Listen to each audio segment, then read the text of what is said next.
You know? So just seeing that, and I'm just like $5,000, sight unseen, free list.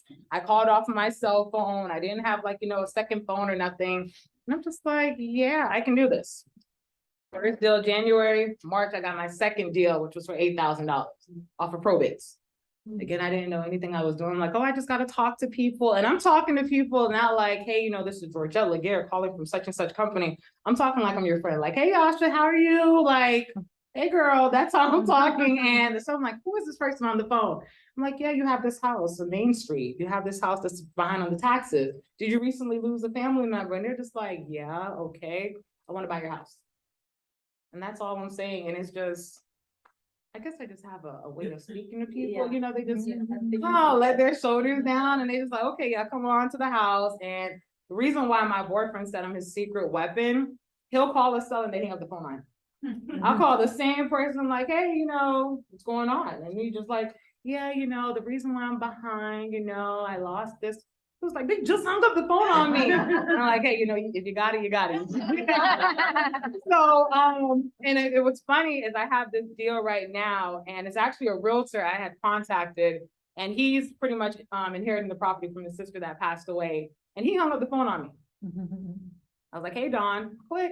And I texted him, I was like, hey, did we get disconnected by any chance? He called me back, apologized. I was like, I'm so sorry. You're probably the umpteenth person that called me. And I'm like, oh, I'm sorry you're having a bad day. Call me back when you're feeling alive. I just want to tell you what's going on. And he started telling me what's going on. He was like, if you're interested in the property, go ahead and take a look at it. I went to look at the property. He said it was a tear down. So what's a tear down to him was like a gold mine for him. I'm like, okay, let me get into the property. And the grass was like it was literally to my kneecaps. And I'm like, oh my God, a snake's gonna pop out. And I have my Crocs in sports mode, okay? So I was like, okay, let me go on this ledge. And I walk in the house, it smelled like it was horrible. And I'm like, let me call Don. I called Don and I was like, Don, I'm interested. He was like, if you could give me 200,000, like, what, how about I make it 210,000? I was like, are you serious? He signed the contract. I said, I'll pay your attorney fees, I'll pay your closing costs. And that deal right there is $45,000 for someone that hung up the phone on me, and we just sitting got a quick text. Right? Like, because if you have your boyfriend or your girlfriend, you're like, hey, I know you just didn't hang up the phone on me. So I'm like, hey, did we get disconnected? And right there, it just eased my way in $45,000 later. So, any questions? You went from your Crocs to your Tory Burch. Listen, Tory Burch, Louis Vuitton, all of that. Yes. Somebody does have Someone has a question. No question. Okay. No questions. You sure? Oh, funny thing you said with the Tory Burches, before I even dive into that, I was someone, my friend could attest to this. I am someone that never wanted to treat myself. I was like, if I ever get a Louis Vuitton, a man's gonna buy it for me because there's just no way. And I remember August of 2021, I purchased my first Louis Vuitton. First Louis Vuitton. Listen, and I was like, people are really paying $1,600. This is no for me.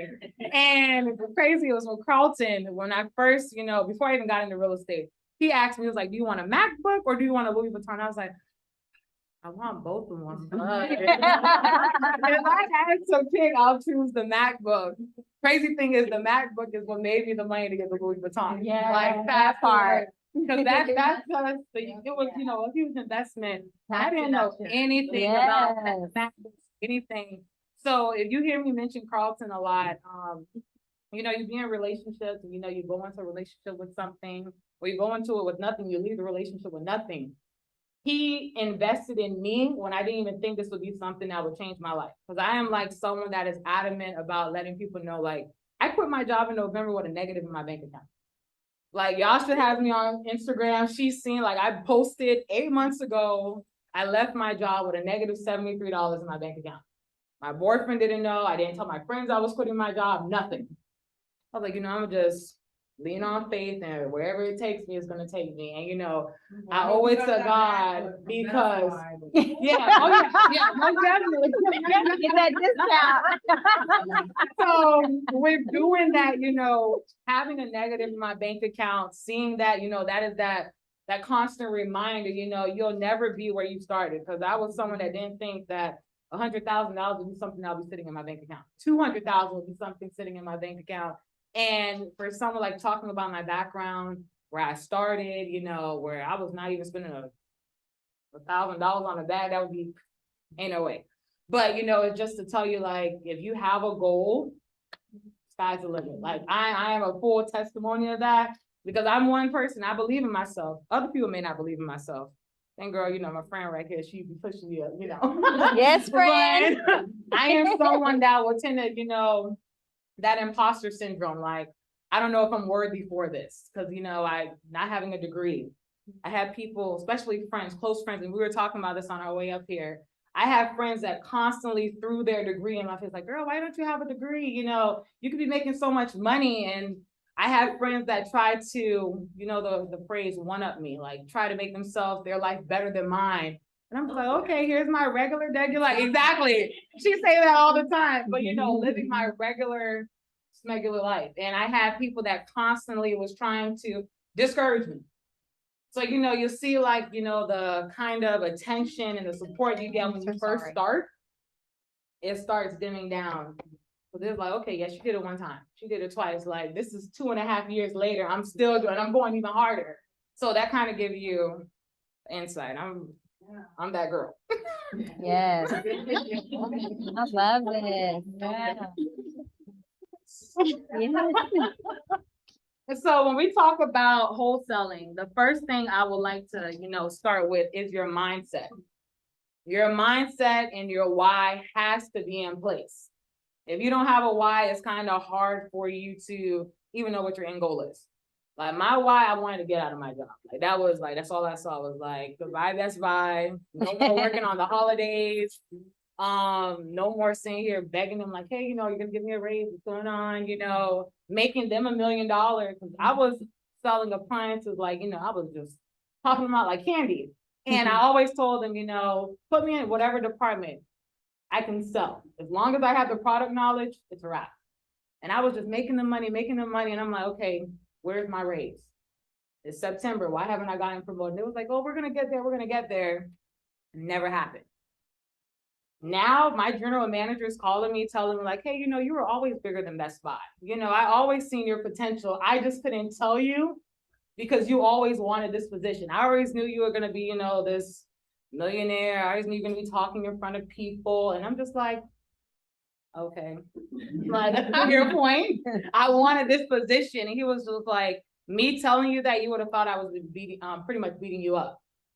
But you were so much bigger than that. Look at you in real estate. And he's in real estate too. And he's doing your parts. And he was like, you know, I know a superstar. You know, I hear people inviting you places. You know, I see your, you know, articles. And I'm just like, yeah, I told you, but you know, you just didn't understand. So your mindset, you have to have a reason why you want to get into it. Wholesaling was something you see on YouTube. It's like this whole like, hey, get into wholesaling. You know, you can make $20,000, you can make $10,000. And a lot of people see that and they're like, oh, it's in there. Anyone can do it. But if you're not consistent, it's not going to work. If you're not okay with getting no's, it's not going to work. Like I tell you, she can tell you, I'll call people, hang up. They'll call me out my name. They'll be like, how did you get my number? I'm not selling my house. Do you see a for sale sign? And if you're that type of person, as soon as someone tell you, no, you're hanging up, like, oh my God, I don't think this is for me. It's not going to be for you. Because me, the minute you tell me no, I'm like, I'm closer to a yes. That's my whole end all be all, because you have to be someone that's going against the grain. And this business is not, I would not say for the soft-hearted, the weak-hearted, whatever you call it, because there's months where you'll have no one telling you yes. Like when I first started, I went 3 months with nothing. And I was still working my job. I was like, yeah, maybe, you know, I should still keep my little 9 to 5, do this on the part-time kind of gig. And I'm just like, if I don't do it full-time or fully commit myself, I don't know where my full potential will be. So doing it part-time, I made between 60 to 70. Doing it full-time, there you go. See, doing it full-time, it made me so much more. So that's what I had to learn. So your mindset and your why. Any questions? What do you think is the serious thing in this situation like in the beginning? Honestly, I started with no money. Like when I say $0, She was negative. I was a negative. Like all I had was my cell phone that I already knew was gonna have to get paid. The internet, I mean, I'm always scrolling on the web. All of these sites, these lists you can obtain on your phone, like every last one. So at the end, I will be talking about, because like y'all should say, she booked the call with me, booked the whole consultation, and I walk you through the whole process of doing a whole deal. I don't care if it's me an attorney, what kind of contracts do I use, what do I say? I walk you through the full process. But the list, for example, tax delinquent list, you're getting it from your local tax collector office. But a lot of people, once you obtain that list, a lot of people don't know how to read the list. Like, okay, well, who am I gonna call? What does this, what does this mean? And if you call the seller, you give them the wrong information, they're gonna be like, yeah, I'm not talking to you. If you sound like a telemarketer, no, I'm not talking to you. So budgeting, I wouldn't say that's a problem in the beginning. The main thing is a lot of people don't know when to get started. They like try to get all this information and they're sitting on it. Knowledge without, being actually put in the work is nothing. And that's what I did. As soon as he gave me that list, he gave me the information. I have my same little journal, and I started using it, and all I started doing was making phone calls. You learn as you go. A lot of people don't want to do that. They don't want to put their foot out there and get started. Oh no, I was like me. I was scared. Like after I had my call with Gigi, I was like, yeah, I'm gonna do this. Okay. And then I got scared and I had cold feet. But I said, you know what? Residential is my lane. So I'm gonna roll with the residential. Yep. But what was great was having that tool in the back of my mind to be able to pull out and use when the time is right. And what you don't understand is, I always tell people, like, I'm okay with, the realtors, like, yeah, I got my real estate license, but I didn't get my real estate license to be a traditional realtor. Yeah. I got my real estate license only to have access to the MLS. That was it. Because to be completely honest, you as a wholesaler, you make so much more money than a realtor. Oh yeah. I don't have to worry about a 3%, 2.5%, 2%, whatever you call it. I don't have to deal with my broker getting a cut of, if I get $10,000, that's $10,000 going to me. If I'm getting 20,000, like, I've had deals in a wholesale assignment fee where $49,000 said Gigi buys Florida LLC, GNC flips LLC. Like, here you go from the title company. So I don't have to worry about my broker calling me saying, hey, where's my cut? Ain't nothing, ain't no cut, So that's something, for you to understand when it comes to having that information. Because I try to tell realtors, this will be an easy way to get in. A lot of realtors don't like cold calling. I've seen that. Like, I don't want to get on the phone and look. You can find so many leads, whether it be a listing. Listings come like that. If it can't work as a wholesale deal, it could work as a listing. Instead of you saying, hey, I have a great realtor friend I can refer you to, you're that realtor. Like, hey, let me make sure I put you under contract. You're still getting paid for it. Go ahead. Could you kind of define a wholesale? Okay, so we're gonna break down wholesaling. So I am the wholesaler. Okay, I'm that middle person. Kayla, my friend, she is the seller. The type of distress she may be in. She may be in a financial stress. She may be, the property is just, just going into, it's raggedy. Then I come to her and say, hey, Kayla, I see you have this property on Main Street, looking to see if you're interested in selling. Kayla says yes. I get under contract with Kayla for $150,000. Yasha is the investor. I know Yasha is looking for properties in this area. She don't care what the price is, as long as the numbers make sense, she's interested. I saw that contract to Yasha for $180,000. I made $30,000 just by selling her that contract. No money came out of my pocket. All I did was, hey, Kayla, are you interested in selling a house? She said yes. I bring Yasha. Kayla and Yasha don't even meet until closing day. Keys go to Yasha, Kayla gets her money, and that's it. Does that count for like commercial real estate? Commercial real estate, yes. Same thing. Anything You with find a parcel seller, you sell it to them, as long as the number makes sense. For us, being that we're kind of in a competitive market, I have a formula where I put the ARV price, I know what the carrying cost is, I know what the profit margin is, the repairs. The reason why, and I'm going to explain that, the reason why I go out to the properties, I'm able to estimate the repairs. So I'm taking a picture of the kitchen, the roof, like I'm asking the seller those type of questions. So when I'm going to the investor, they're like, oh, I'm not going to pay you this amount of money. Well, you're only going to pay about $30,000 to fix it up. Where are you getting $50,000? Like I'm the one that sent you the pictures. So I did all the dirty work. I know you're not going to take the time out to go look at the house unless we're under contract. So you're paying me for my time. You're paying me for my expertise. And it's just, a hefty bill, $30,000, please. And I don't give the address. I don't have the buyer talk to the seller. If we're going, hey, the buyer wants to go, for example, if Yasha wanted to go out to Kayla's house, I'm there. Hey, Yasha's my contractor. You don't have nothing to say to her. I'm the one, pretty much delegating, making sure everything is in place. Title company, I'm the point of contact for title company. Contracts, I'm the point of contact. Because what a lot of people don't understand, if you allow so much, I would say, if you're very lax about it, Kayla could easily get Yasha's phone number, say, hey, I'm under contract for 150,000. Like 150, well, she sold me 180,000. They could easily remove me. Kayla could negotiate and say, hey, I actually want 170,000. Yasha's still gonna have $10,000 as free money because I don't have to pay Gigi anymore. Let me just give Kayla that money. And what a lot of people tend to do, they kind of put their foot in their mouth. They like to overshare. Mhm. Like if the seller's not asking you any questions, don't answer them. Like there's no reason for you to be talking. Like when it comes to the conversation, even when you're on the phone, 80% of the conversation should be from the seller. You're supposed to be asking those probing questions like, okay, well, how long have you been living in the house? Have you ever thought about downsizing? How long did this person pass away? What kind of relationship did you have with this person? How long have you lost your job? Did you lose your job due to the pandemic? You ask those type of questions because it kind of opened the door for the seller to just tell all. But if you start cutting them off and you sit here and say, well, I'm a wholesaler, that seller's gonna be like, what is a wholesaler? Well, I'm kind of the person that brings you to the investor. Okay, well, why are you bringing me to the investor? I thought you were the investor. Now the seller gonna be like, oh, you know what? Let me get you out of the way. And a lot of people tend to do that. I see it all the time. Questions? So are these, sorry. Go ahead. Are these parallel contracts or do you, within the time frame of the first contract, you switch it out to the other? So when I'm dealing, for example, if I was dealing with Kayla, I would tell Kayla, typically what a wholesale deal is 21 days, 21 to 30 days.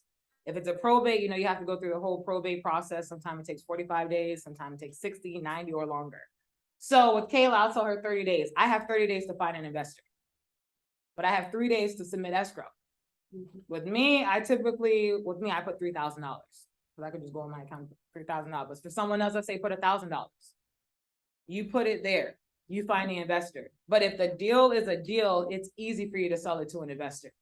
Where a lot of people get, caught up, they'll pretty much put the property under contract at a high price and they can't sell it. Now you have to go back to the seller and try to renegotiate. There's no sense in trying to renegotiate if you have the numbers right in the first place.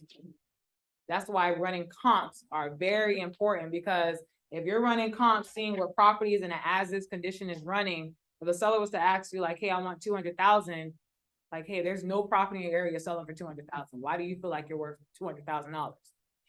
If you look on your property appraiser site, all the way on the bottom, it tells you the appraisal amount. If a seller was to question like, okay, well, my house should be worth this, you can, go on the appraiser site. This is how much your house is worth. Why do you feel like your house is worth $40,000 more? And once you start hitting them with facts, it's kind of hard for them to try to like, well, I think no, facts are facts. Whatever you feel is just whatever you feel. But that's how the contract works. Once you get it under contract, you now have a contract with an investor, and it'll be an assignment contract. So your LLC to that investor LLC. So if the investor was trying to cheat you out of the deal, you can easily say, hey, I have a contract where you say you're going to pay me this amount of money for this deal. They can't even backdoor you. So that's how that works. Oh, go ahead, Bree. Sure. So just to talk about the assignability, in our NEPAR contract, there are options where it says this contract is assignable. That has to be checked for the wholesale option. Yes. Okay. So then the follow-up question is, if you are unable to find an investor for the said contract, what are the penalties for you if you can't find that investor? I would make sure I communicate that with the seller. Like, hey, that's why it's very important to make sure your facts are facts when it comes to the offer price. Because if you have it too high, that tends to happen when you have it too high. A lot of people are like, oh, they try to force a deal. I tell people, do not force a deal. Because if you try to force a deal, it's hard for you to try to get that deal under contract with an investor when it doesn't make any sense. So that, at that point, you know, a seller may say, hey, you know, I'm gonna keep all the escrow. If that's your money, the escrow is gone. So do you set longer inspection periods to give you more Correct. time? Correct. I probably should use mine, but. Yes, there you go, yes. I tend to do that 30 days. If I'm very, very confident, I tell them 30 days. If you know, I'm like, oh, you know, this is kind of, you know, tight, 60 days. Or I ask them like, hey, when do you plan on selling? Like, hey, do you need time to move? I'll give you 90 days. If you close sooner, you close sooner. If it doesn't, you're not pretty much in a sticky situation. No, that makes sense. And then one more. Go ahead. The ARV that you give to the investor. So said investor wants to make a certain amount of cash flow. The ARV that you give, is that based on the minimum cash flow for him? Or No, is it's he- not on the cash flow. It's based on the profit margin that an investor is making. So typically in our market, an investor is trying to make 13 to 15% profit margin. Mhm. I've already done my numbers for the whole Florida. Other, you know, areas, they're trying to make a little bit, you know, more. But for us, 13 to 15%. So if I'm doing a comp in this area and I see that the property is worth $400,000. So if everyone take out their phone, I'm gonna show you exactly how to do the whole running the numbers. 400,000. So that is what the ARV for said property is. You're gonna multiply that by 0.95. Everyone should get 380,000. That 0.95 represents the carrying and closing costs. That's typically what the investor pays. You guys do not pay the closing costs, the investor pays that.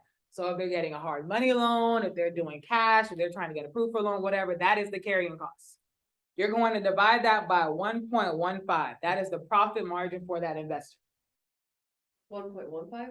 1.15. You're trying to be conservative, 1.13. So 1.15 is typically the profit margin. You're going to subtract that number by the repair cost. The reason why I say, hey, go out to the property, you're going to estimate, okay, the roof needs to be repaired, the kitchen needs to be updated, everything out in the house is dated, the electrical panel needs to be updated. The way you can find out how much these repair costs, call your local Home Depot. Hey, how much is for a basic kitchen? Call your local AC company. Hey, this is how big the house is. How much would it be for an AC? Hey, you know, electrical panel, this is how big the house is. How much would be for a full, you know, electrical work? And you put this in your journal. Plumbing, everything. Landscaping, you run all your numbers. How do you evaluate structural issues? Structural issue, I have a contractor come out with me. But I tend to ask the seller, hey, what kind of issues are wrong with the house? Okay. It's the foundation. At that point, we're gonna be talking about a tear down. We're dipping into your actual proceeds. But if they try to keep that out, when it comes time for us to negotiate, well, you know, you didn't tell me that you had any foundation issues. We found out we do have foundation Because you wouldn't issues. be able to see Exactly. that. Correct. So when we have a contractor go out, that's typically when our investor goes out, it's typically like a contractor or, you know, someone that's, you know, been in this arena longer than I have. So they're like, oh, you know, I don't want to pay, you know, this is what the foundation issue. And that, at that point, you're going to negotiate with the seller. So let's say this property, the repair cost is 40,000. You should come with less than pretty much 290,000. Did everyone get that? That is the max that an investor will be willing to pay for this property with the ARV of $400,000. What was it again, 290? 290. That's So let's with say, repair costs at 40,000. yes. So let's say I'm talking to Kayla and I'm under contract with Kayla for $240,000. Subtract 240 from that number.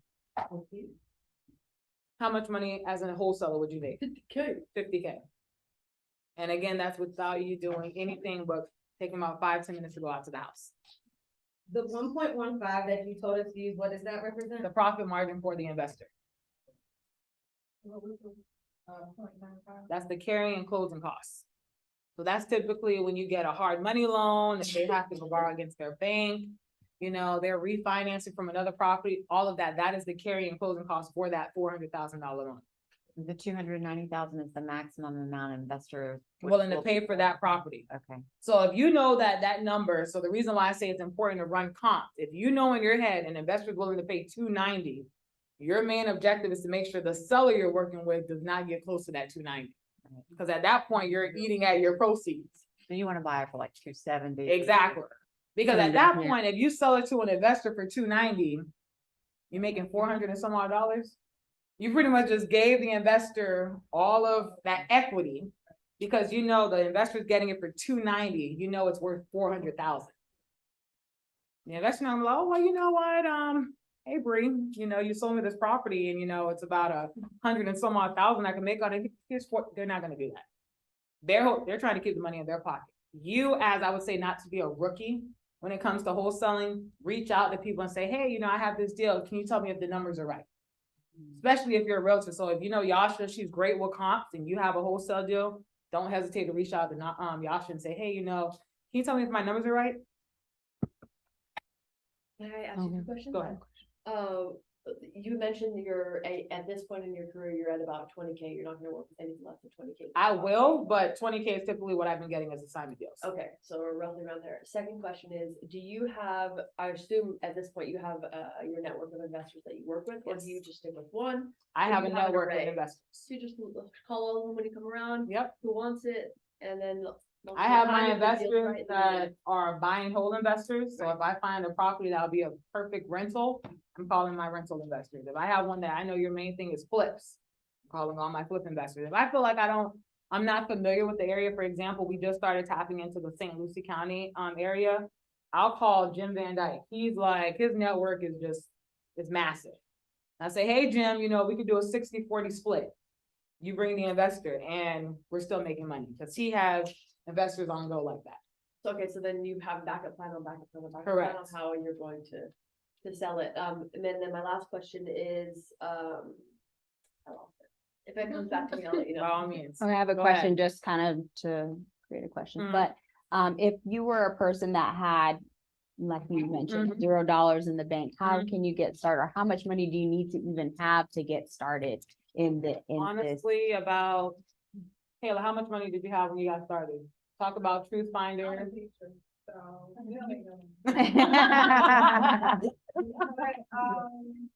just like the site, you have to pay for like subscriptions, like the True Finder, we can tell you, once you complete the address, on the link, whatever, you put it in there to find the owner of the house, instead of like $27 a month. Correct. Okay. So that's 27 you're paying for the skip tracing site. And then you pay like $9.95. Yeah, see? Hey, Exactly. you in there So, for like under 40. Back in all those, so for example, the sites that you're going to have to use when it comes to wholesaling, property appraiser, that's a free site. Everyone, as a realtor, if you're trying to, tap into investing, you should be very familiar with your property appraiser site, because you get so much of your information off there. You pretty much verifying the owner's name, when they purchased the house, how much they purchased it for, if, they what is it called? A refinance. You can see how long the property has been in their whole family, how big the house is, the square footage, if it has a pool, if it doesn't, you find all that information before you contact the seller. That's property appraiser. Second is Google. Google is free. You put the address in like, hey, what does this house look like? And you're calling the seller like, hey, I see you have a white picket fence in front of your house. Like, oh no, that was about 3 years ago. Even though you haven't even drove by the house, you're looking at it on Google, you're kind of opening that door for the seller to tell you what kind of house they're in. Like, hey, I did some recent renovations. That's that like probing question. Aside from that, Truth Finder, $28, 27 and change. Truth Finder, you get all your information on Truth Finder. Is it Truth, TRUTH Finder.com. With Truth Finder, you get the associates, you get the friends and relatives, all of that is on Truth Finder. So that's how they call your Yeah. kids and all that. Yeah, like, hey, Bree, I'm trying to get in contact with your husband, and well, how do you get my number? Well, your number came up as a possible relative. That's where they get it from. $28. I always That's it. feel so violated. Yeah. Oh, I'm gonna shock you guys with some more information. And I did it. I put myself in there and my mama came up, my brother. And that's why I like to tell people, when you first get started, put your name in there. You're gonna see your email address. They'll tell you what kind of car. If you still have the same car, it'll tell you the VIN number of the car. If you have any criminal records, all of that. If you have a mugshot, it shows the mugshot. Like, and I've had some instances where I was dealing with one seller and I was like, okay, I don't know what kind of guy this is. And when I put it up, I saw the mug shots. I'm like, okay, he's a little bit on the rocker. So I had, hey, Carlton, I need you to come with me to this property. I'll knock on the door first. I'll be behind you. And I'm just saying, looking like it. And when he started talking, I'm like, yeah, I understand. I understand. Truth Finder was like hand in hand because he was that guy. He was that guy. So in the numbers, another thing I will tell you guys, Truth Finder, True People Search, it's free. You go on True People Search, you put the address, you put the phone number, it's free. Aside from that, how many people have Cash App? Hope everybody does. Okay. A lot of times, this is a little trick that I use. When I call sellers or I text them, you got the wrong number. I nicely put the 561, whatever the number is in Cash App. If your name comes up, well, hey, Bree, how you doing? Like, what? You can't tell me this is not you because your Cash App. Well, nice. I could spare $1, send $1. Who is this? Yeah, it works. I found sellers by sending them Cash Apps. From their phone number that you found? From the phone number I see on Truth Finder, from the phone number I see on True People Search. I send them $1 or I text them because the information under their Cash App verifies who they are. That's smart. That's real right That's there. really smart. Creative. A lot of people won't think about that. You got outside the box. Do you want to tell about how you sell with somebody in the jail? Oh, yes. We're gonna talk, yeah, girl, yes. So, this deal, pre-foreclosure, realtors, you could access this list from your MLS. Pre-foreclosure list is a gold mine. When I tell you a gold mine, if you know how to read dockets on your clerk of court site, you'll be one step closer to getting a deal. That's What it. if you don't? How do you? If you learn? don't, just- reach out to someone, Who might, yeah. maybe Taylor you hit me up, or Gigi. clerk of court site. Yes. Yes. You can put the case number, Yes. you can put the first and last name, and it'll show. For example, if it's a foreclosure, so real foreclosure, HR for whatever, how much money is owed, you Yes. click on it. And it tell you, you read the complaint. Yeah. You read the complaint, it tell you when they got defaulted. If someone passed away, to tell you who's involved in the foreclosure. Then you go to statement of claim, you find out how much money is owed. When you call the seller, I'm like, hey, would you like to tap into your home's equity? I'm not telling you that you're in pre-foreclosure. People like, a lot of people are embarrassed, like, oh my God, this girl's in a foreclosure. How does she even know? But I like, would you like to tap into your home's equity? And at that point, you're like, okay, yeah, I don't know if I can. Now you're gonna tell me why you don't think you can. Well, I'm in the foreclosure, they're trying to take my house and Mhm. oh, well, I can help you. I'm like that, the knight on the white horse, like, ma'am, here you go. So with doing that, you pretty much get your first deal. So this particular guy, he was in pre-foreclosure. We called him, we looked up all his information on the docket. We found a relative, but we couldn't get him on the phone. And she was like, yeah, he's in jail. He's been in jail for the past 2 months. I'm like, oh God, okay. So, what we did, we went on the clerk of court site and we found his inmate number. Oh, God. So we went right to the post office and we wrote him we buy houses cash. We wrote, hey, this is Gigi and Carlton, we see you have this house located here. Wanting to know if you're interested in selling. Sent it twice. He called me, hey, you got a collect call from St. Lucie County. I'm like, oh my God. So we answered the phone. I'm like, hey, he was like, yeah, you guys send me a postcard. I'm like, hey, who is this? He was like, this is John. I'm like, oh, okay. He was like, yeah, I've been trying to sell my house for 2 years. And I'm like, wow. Okay. He was like, if you guys bond me out, I will sell you guys my house. If you go on my Instagram, if you go on our YouTube, you will see us actually at the bail bondsman. You'll see us at St. Lucie County Jailhouse. We want to pick them up and everything. This is crazy. Nothing. He didn't use house as collateral. Nothing. Oh, praise So God we for was that. like, okay, we're gonna move by faith. Yeah, we're moving by faith. So we was like, okay. He was like, yeah, you guys tell me if you're gonna, bail me out. I'm like, okay, how much is your bond? He was like, well, it's about $4,000. So you gotta pay $400. And I'm like, okay, I never had to bond anyone else. So I'm like, okay, let's see how this goes. So we drive all the way from West Palm Beach to Fort Pierce, and I'm like, okay, we're signing the documents. It's like, yeah, he'll get out by 11 o'clock, and I'm like, ooh. And you know, all the little, I watch snowfall. I'm like, okay, I don't know what's gonna happen here. I don't know, this man gonna try to, rob us. He's like, yeah, just drive up here. I'm like, yeah, we going right to the house. We had the contract and everything. And he was like, I don't have any glasses. I'm like, you can go look for him in the house. We'll wait. And he was like, do you guys want me to sign the contract? And I'm like, yeah, go ahead and read it. And he signed it. And that house right there, bonding him out for $400 is making him $25,000. That's awesome. Free list. So, and all we did was call a relative, and people was like, when I posted that I was at the jail, I was like, what's going on? Who got arrested? And he came out and he was like, hey, first time ever meeting us. He was like, I didn't think you guys were really gonna bond me. I was like, we didn't think we was gonna bond you out either. So and he was like, hey, you have $20 so I can go get something to eat. And I'm just like, what is going on here? But that right there, and I was like, hey, Josh is our attorney. And I was like, hey, Josh, I need you to write up some documents. You need a quick claim deed just in case you go run off or something. And he was like, yeah, he was the nicest person ever. And I'm just like, How'd you get in jail? wow. He's like, yeah, the food here is nasty, 2 months, you bathing with people. I'm just like, okay, all right, fine. And I was like, yeah, okay, we gotta go. So that was the funny thing she reminded me of that. Those are the type of deals when I tell you we get creative, Yeah. we get creative, like, because a lot of people won't take that extra step Yes. to do that. And free list. Did you automatically take that quit claim deed and take it to the? Everything. Yeah. I have my attorney, hey, notarize, we'll drive you, like, take a ride with us, and everything. And the house was just like, and I'm telling you, this is a foreign territory for us. And I'm just like, yeah, the bail bondsman, and they had like the ringtone locked up, just like, okay. Oh, Jesus. It was just so crazy. Yeah, there's something I'm playing. I'm like, oh, for us. So just seeing those type of interactions, but it's never a dull moment, I would say, when it comes to real estate. I have a question. Go So ahead. how did you do a quick claim deed if you were doing a wholesale deal on this and you had to buy him out?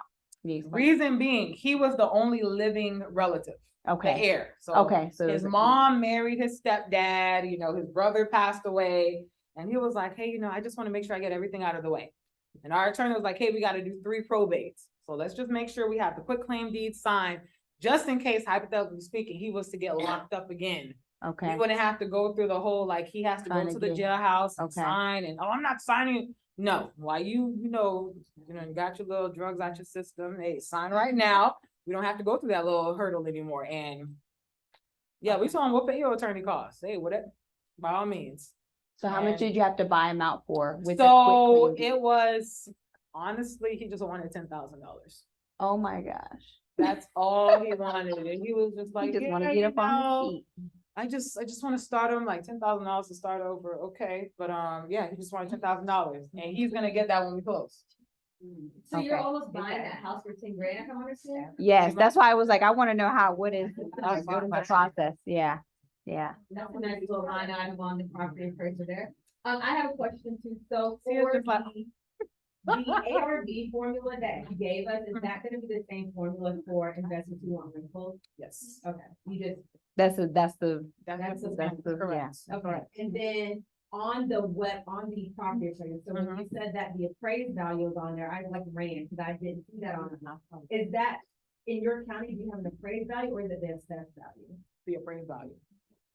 I don't care, the driver, appraiser's driving around, like, oh, this house looks like, okay, it's worth about $200,000. So if I'm on the phone with a seller and say, what is your offer? Oh, I can't give you a number. I got to see what the house looks like. Well, just throw a number out to me. Oh, if you go on your local property appraiser, it says your house was recently appraised for $200,000. I could either offer you more or less based on the condition of the house. In your farm area pretty much is Palm Beach County? But I go to Palm Beach, I go to Miami, Belle Glade, St. Lucie, wherever it's a deal, I'm going. And I'm learning it. So, any other questions? I remember my question. Go ahead. It was about when you have your group of investors that you're choosing who you're gonna sell it to, what makes you think of a long-term rental investor as opposed to a flipper? Like, who do you call first based on the deal? The one who's gonna pay me more. Okay, If so I know you're shopping yes. with all of them, and then you're Yes. deciding who's gonna get. And another thing, finding investors, people that have access to the MLS, you can find your investors on the MLS, if you did not know that. How? Reason, If you're looking, let's say you have an as-is property, you type that, you know, you're doing your comp in that area based on how you guys do comp. I typically do for that area that I'm having that deal at. And I'm looking like, okay, let me see what people are buying properties for in this area. I'll go pull up the address. I put that same address in property appraiser. It tends to tell you the owner's name. I don't care if it's an LLC, whatever. I go to Sunbiz. I find that LLC name. I contact that owner of the LLC. Hey, I see you recently, you know, flipped this property in this area. You know, I don't know if you're still interested in buying. Oh yeah, what do you have? I found my investor. There you go. Or you have a contact list, right? When you started out, Mhm. how did you find investors? My boyfriend, he taught me everything. Yeah. This is what you need to do. This is what you gotta say. And from there, I just started YouTube. YouTube only can show you but so much. Yeah. They show you the glitz and glam, like, hey, you make all this money, but the ins and out of actually going through the whole process, there's some deals that don't close. There's some deals that investors steal from you. There's some deals that wholesalers steal from you. You know, you think you're dealing with an investor, but it's actually a wholesaler. They're making money off of you. So having someone that's actually in the business to show you what to do, that's probably the best cheat code for you. Yes. And she do consultations, so you can look all the time, she helps. Yes. Yeah. I do from like start to finish. Like She do- you Literally. could ask Yasha, she'll Yeah. tell you like at first, she was like, oh, I don't know if I want to invest in it, but one young lady in Miami, I had to drive down to Miami 3 times. And I had to jump gates, you know, to get inside of the house. And I don't jump gates, you know, I ain't no. And she made $18,000 off of her consultation with me. I did everything. Her first deal was $18,000. I can't wait to do my picture. So, you know, with her, she was like, she was able to call me. Hey, Gigi, this is what the seller's saying. Hey, Gigi, you have an attorney. Like my phone was like, and y'all, I you do it call too. me, Like Gigi. send me a voice note, you text me. I'm like, okay, hey, give me a second. Boom, I'm answering the question like, hey, send me the deal, send me the information. I'll look it up with you. And I did all that work. 18, and she's a realtor. 18,000 was her first deal. And it's all I'm gonna be your next testimony. Yes, and she was crying. When I tell you crying, she was like, "Oh my God," you know. And I'm just like, "Yeah." This is- I have my business card, so I can make sure I Look. give it to you. We'll do promo code. Yeah. That's fine. Oh, any questions before I continue? Like, no, I think I lost mine. See, I know y'all have like questions going in. Yeah. Yeah, me. Keep going. We already did that. Yeah. No, we're gonna get to this. 'Cause I gotta. Oh, okay. Now we go. Yeah, boom. Marketing. Who's okay with cold calling? Okay, who's okay with getting no's? Okay, who's okay? Who have done mailers? Okay, so for the folks who did not raise, why do you guys not do mailers? I don't know. Mailers is literally, so the way I do mailers, I'm on Microsoft Word and same thing I would use as a phone call script. I'm literally just typing it up and I'm sending it to the seller. Are you doing a letter? Okay. And I send it in color envelopes. The reason why I send it in color envelopes, as humans, you know, we're going through our mail, it's the bills on top of bills. So sending a colored envelope is like that, ooh, who's sending me this letter? And you know, I'm my personal handwriting, I don't care if it's green, purple, hey, you know, sending it or whatever the case is, and I sign it. I'm like, okay, they open it. As soon as you start reading it, I'm like, okay. I'll even say, hey, you know, Bree, it was a great pleasure speaking with you. And I'm like, when did I talk to you? And you'll call me. I'm like, yeah, as soon as I get you on the phone, I'm now giving you my script. But what a lot of people like to do, they're like, oh, I don't want to send mailers, you know, who's gonna actually, you know, read a postcard. We've gotten deals. I sent someone that lives in Michigan a letter back in 2020. I didn't close that deal to 2021. She's like, yeah, you know, I've been going through my mail and I seen a little postcard and like, okay, girl. And we're doing that. My deal in Delray, I sold her, pretty much she sold it to me. And this one, she could have been making more money, but I already planted that seed with her. I didn't know if she was gonna call me, but as soon as she called and she was like, hey, you know, this is Miss Loretta. And I'm like, oh, I already know what property it is. So You keep a log of all the people you reach out to. so I'm they very keep all old that. school. I only use journals. I don't have a CRM. I don't have Google spreadsheet. When I tell you old school, I'm literally going through my journals. That's it. I'm using highlighters, I'm using colored pens, putting asterisks by the phone number. That's all I do. So what tools do you have when Miss Loretta calls? You remember? I remember her property address. I remember the property address. I remember she was a tax delinquent seller, everything. And I spoke to her husband. So I was like, yeah, I spoke to your husband. And she was like, yeah, when you go out to my house? I'm like, oh, you talking about the property in Delray? I know she owns 2 property in Delray. And with that, the fact that I already spoke to her husband, he already gave me the information. I already did my research. The property appraiser. I had all that information already there. So when I was able to go, I was just going back to my journal, putting whatever she tells me. But I already did the necessary research for when I got on the phone with her. Gotcha. You didn't know when she was gonna call me though. Right, now, did you send Miss Loretta the mailer, is this what this stemmed off of? Or- Yes, I sent her a mailer. I spoke to her husband. He was like, I'm not interested in selling right now. That was back in 2020. And I was like, hey, are you okay with me sending out my information just in case you were looking to sell in the future? I sent it out to him. And in that letter, I say, you know, it was a pleasure speaking with you. If you're interested in selling, please give me a call. And that's what he did. Go ahead. How many mailers do you send a month? And then, how much did it cost for you to send? So, mailers, I'm only sending mailers out to my hot leads. So Okay. individuals that I actually speak to. Hey, I want to sell in 6 months. Hey, I want to sell next year. I'm sending those mailers. Okay. To be honest, a roll of stamps probably cost me like About $60. Okay, That's about it. I probably buy my box of envelopes for 100 from Staples for like 20 some odd dollars. That's all I'm spending on mailers. That's it. and then you're handwriting this. Handwriting everything. No I'm labels, literally none of signing, but that. I'm going on my Microsoft Word. I'm putting dear, for example, if I was writing to Yasha, dear Miss Wells, I put the property, interested in property at 123 Main Street, put the date, and I signed Georgette Laguerre. That's it. And what's, But it's typed out. It's typed out, yes. and what's your follow-up plan to the lead that wants to sell in 6 months? The one, I'm literally, if they say contact me in 6 months, I'm calling them probably in 2 to 3 months. Okay. Like, hey, just looking to see if anything is, you know, changed, because it's window sales opportunity.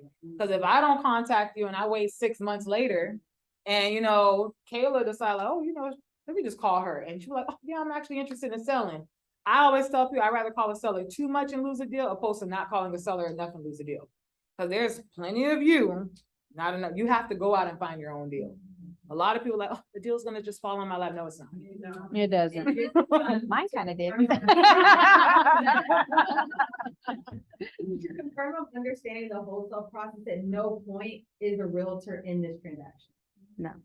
Oh, and just for you realtors, so I can, well, I know some of you are with the same brokerage as me, but just to confirm, so you know, if there is, it's not on the MLS, you do not have to pay your broker, just so you know, because I think that was one of my biggest hangups with getting started. It took me a whole year to get started because I said, man, how do I do this without getting my broker involved? Do I have to tell her I'm doing a deal? You know? No, you don't have to tell your brokerage anything that you're under it's none of their business. My man, no. When my man was on me, he was like, you better pay these probate fees. Got a question? Oh, so yes, if it's not on the MLS, you don't have to pay your broker. These are all off-market deals. Yes. You're the one going out to find your deal. Oh, another question. Sorry. Well, I'm sorry. One Go more ahead. question. Mhm. Oh, no, you go ahead. Sorry. Go ahead. Sorry. But so contractually, a lot of the contracts, of course, we either are for the forms or any Mhm. but so your contracts are from like. So I use a FAR bar contract. Yes. If I know it's a seller that, you know, is like want to dot their i's and cross, I'm using a FAR bar. Like, I'm not even gonna go through the little 1 page with you. But, if there's a seller, you know, that just laxy days, like, okay, I just want to sell, I'm using a 1-page contract. Is that a quick maybe? No, quick claim deed was just something my attorney made sure that we had in place for that particular deal.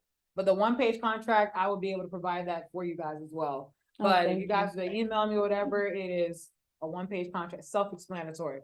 Reason why I like using that contract is literally like the seller, they have, it's right there. Just read line 2, read line 4, like everything they have questions for is just right there. I forgot. I forgot. This is good though. The assignment contract, I will provide that as well. And it's literally a 1-page contract, it's just LLC to LLC. I'm kind of like very, you know, open book kind of girl, very Yes, she is. transparent. So. Very. Go ahead. This is more on like the business structure. side of it. Mhm. So initially, I assume you probably just started out under An your LLC. personal, oh, so you own I had an a LLC. personal, and then I switched over to an LLC when I Okay. started making money. Then I'm now switching over to S corp. Okay, yeah, for tax purposes. Yeah. For your LLC, do you have it, it's kind of what we were Yeah. talking about earlier. Do you have it structured as a holding company with each individual, I guess you're not holding anything, so you don't have to, so Nope. you just have your basic holding company. You do escrow, you switch it over, you're not liable That's for it. anything. That's it. So at the end of the year, when you're doing your taxes, what are you writing, how are you writing it off? Is it as a real estate professional? Real estate professional. correct. Okay, so then you're taking everything, putting it in the S corp, paying Yep. yourself a salary, Correct. got it. Best thing to do. And she's off to the races. You gotta figure it out. You're the real deal. Questions, any questions? Nope. Texting is the next way. I don't know if anyone is familiar with batch leads. No, Heard of it. Okay, it's expensive. Let okay. you guys know now, it is expensive. We typically spend about $3,000 to $5,000 a month in texting. We only got 3 deals off of texting, so yeah, so that's the average, no. But what I tend to do, those same lists that I get off of batch leads, I will cold call those. So you're now building your own list, and you could pretty much say if it's a foreclosure, taxes, been married for 10+ years, recently divorced, all of those information right there. Another thing, fact that I just say divorce, when it goes to pre-foreclosure, just, another thing for you guys, a little pinpoint. Put the woman's name first, because you can see if there's a dissolution of marriage involved, 9 times out of 10, they're gonna want to sell the house. So that's just another little, throw that point Sorry, out can to you you. explain that again? When you're doing like a foreclosure or a probate, if you see that it's a case, bless you, Thank put you. the woman's name. So it's like When you're searching? when you're searching, because typically I've seen it for the most cases, it's a dissolution of marriage or some nasty divorce or something going on. They typically want to sell the What house. was that of it? So just to throw that out there. Door knocking. How many people are comfortable with door knocking? Great. For those who are not comfortable with door knocking, why not? It's hot, it's hot outside. Oh, yeah, that's a great reason. It is hot. Well, You can catch me in January. Yeah, they can close the door, in your face, but the thing I like with door knocking, you're, directly face to face. so if you're gonna tell me no, you're gonna tell me no to my face. Instead of me being on the phone, and you're stringing me along and like, yeah, then you stop answering your phone. So I'd rather, hey, interested in, oh, no, well, okay. All right, here's my information, here's my card, I'll be visiting you again. That's pretty much just how it is. Because, if I already know what situation you're in, like, I'll be back, okay? You're probably not having a great day today, but I'll be back. And, some people are delusional. In this world, real estate, there's a lot of sellers that are delusional. I've been Yeah. running across them like, ma'am, you haven't paid your mortgage in 3 years and you're really trying to tell me you're not gonna, okay. Auction is like 30 days away. Okay, all right. I'll call you in a week. Let's see if things have been changed. Let me call your relative and say, hey, I've been talking to your mom. She says she's not gonna sell a house and, they're about to take it. So what we wanna do? Are you serious? The house? And then when you do that, I didn't even know the house was in foreclosure. For how long? And now I'm telling them all the tea. Like, here, listen, did you know they sent her letters? They've been sending her letters for the past 2 years. Are you? Now it's like a kumbaya moment, like, can you meet me at the house? I need to put my mom on notice. And now we come into that little come to Jesus moment, like, yeah, we gotta sell. So that's what I typically like to do when it comes to those delusional sellers. Let me call someone else that probably don't know what's going on and give them some insight. Ringless voicemails. Does anyone partake in those? Not anymore. Yeah, how have you guys like that? What is it? Just ring it. It's just Yeah, basically like I a would like that. pre-recorded voicemail and then you just drop it on the voicemail, without it actually ringing. Yeah. So have you guys had any great experiences from it? I haven't been like. Results from Mhm. Once in a while, but I also don't use the consistency, so, Mm. I think because I got discouraged from it, but it's good, so, I mean, it's a tool, I just don't think I've gotten a lot of these from, from other things I've done. Okay. And the last one will be Google Ads. I don't dive into Google Ads. I mean, if y'all want to, y'all can. It No, we costs want the money. free stuff. Yeah, it starts adding up. Next, but go ahead. For door knocking, Mhm. you show up with anything or just yourself? Yep, and that was your- my question. My business cards, my little postcard that I sent to the jailhouse. Here you go. That's all I do. Okay. If they don't answer the door, I'm writing my little note. There you go. Oh, another thing, a lot of ladies I don't know why they just don't tap into this. It's like we have like that superpower, you know, when it comes to dealing with, you know, sellers. When you sign your name on something, just seeing the penmanship, the letters, the voicemails, the text messages, all of that, you kind of get your foot in the door when it comes to sellers. A lot of people don't like to do that. I don't know why, but like, I let them do. hear your voice. Let them see your face, because they'll buy into you more. Like, they're now putting a voice to a face. They're putting a name to the face. Because when I have my braces, like, oh my God, you look so young with your braid. I'm like, yeah, okay. let's talk business, you know. So, I like to do that because, you know, they're like, oh yeah, you know, Gigi. They thought like I was someone that was so, especially when I tell them how long I've been in real estate. This was like last year. I'm like, yeah, I've only been in real estate for about, you know, a year. And it was like, a year? I'm like, yeah, you're still gonna sell me your house? All right, okay. So when you know, you have that confidence, and a lot of women, you know, when you're on the phone, a seller can tell if you're not confident enough. Yeah. And if you're like, well, I mean, it shows that you own the house. Well, how long have you, like, if you start questioning yourself, they're like, oh my God, this person is so incompetent. Quick. So I like to, when I'm on the phone, you probably can tell, like, I speak with a lot of confidence when I'm on the phone with the seller. Yes, ma'am? No, I said smile. Yes, and smile begets a smile, even when you're on the phone. I'm laughing on the phone. I'm cracking jokes. And when I tell you the importance of doing research, that Truth Finder thing, it works. It works. Because if you see what type, it tell you the school they graduated from, you know, the university. I'm like, oh, okay. I'll look up and like, okay, what's the mascot? What's the team? And I'm like, oh, you know, were you a part of anything? Oh yeah, you know, I used to be a part of the band. Oh my, yeah, I don't even know, like, hey, I don't know what kind of sport they playing, but it was, yes. If I see, you know, they're into music, like, you know, one deal, we went to the seller house and, you know, his mother played the piano. I'm like, oh, you know, I was a clarinet player for over 12 years. I performed in London for the Queen. Oh my God, you know, my mom, she played the clarinet too. And that was just like that right there. But a lot of people, they're just going to keep it to themselves. Like, you have to make yourself relatable. And when I go out to appointments, I'm not dressed up like all business and like, no, I'm laughing. Like, you'll see me with my hair in a ponytail. You'll see no bare face. And they're just like, I'm supposed to be an investor. Like, this is what I do on the regular. I don't need to be all dolled up. Like, I'm here to do business. When we go to closing, you'll see me dressed up probably, but that's how I like to be relatable. Because if you come off just so like, oh, she's trying to steal my property, I can see it on her face. So, you know, those are the type of things you don't want sellers to do. So type of leads. I know I mentioned tax delinquent. Who knows what a tax delinquent lead is?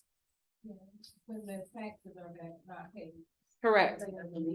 Yeah, no, it's not a lien. This is before it gets to the lien. Yeah. So Just behind on them. my first deal was a tax delinquent lead. The reason why I like doing tax delinquent, for example, in Palm Beach, it's a 30,000 individual list. Like, there's 30,000 properties on that list.